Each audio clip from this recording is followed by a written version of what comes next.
Good. All right. Good morning. We are at what's the name of this shelter? Black Rock. Black Rock. Yes, I should have known that. Black Rock Hut. And right over here, where it says revegetation area, has some fencing. And just this morning, we were sitting at the hut, and Annette said, "Oh, there's another bear!" And he was over here checking out all these little campsites where people were camping last night, and then he went down. This is like a ravine here about 20 feet deep. He went down the ravine, up the other side, and then way up the other side, and we were all, pointing and ogling, and Annette ran into one yesterday afternoon. She said, "What's bear?" And there was a bear about 30 feet from her, looking at her, And now that we're in Shenandoah National Park, they're everywhere. So we've gone back from no bear cables to these bear poles.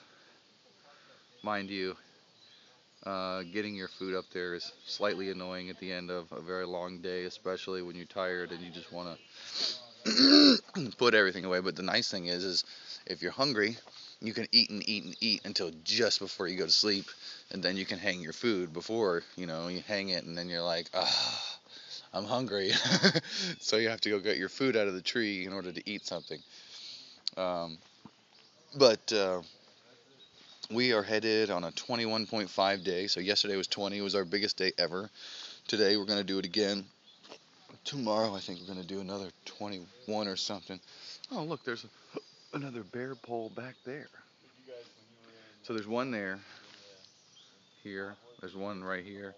And then there's one down there for the campers because there's bears everywhere. So this is the Black Rock Hut. It's pretty nice, and 3 sides of stone. Nice big roof.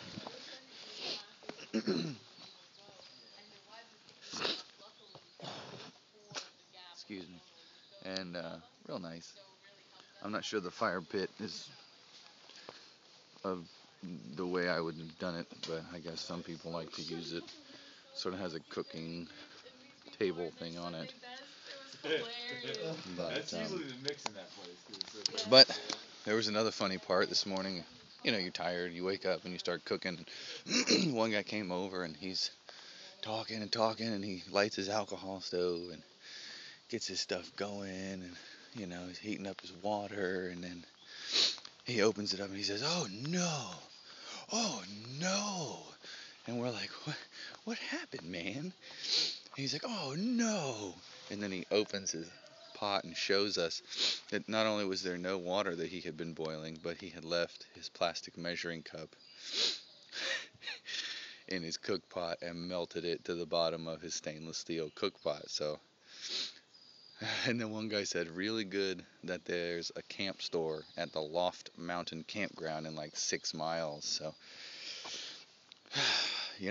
gotta check and make sure there's water in your pot before you start boiling it. So we are going to take off on this 21.5 or 22-mile day, get started, and we'll keep the bear highlights rolling and let you know when something interesting happens. See you. We're going to be taking a trip in a couple days to DC to stay with a friend, so should have good Wi-Fi, and hopefully at that point I'll get all these videos uploaded and caught up to the current date. But either way, we'll see you soon.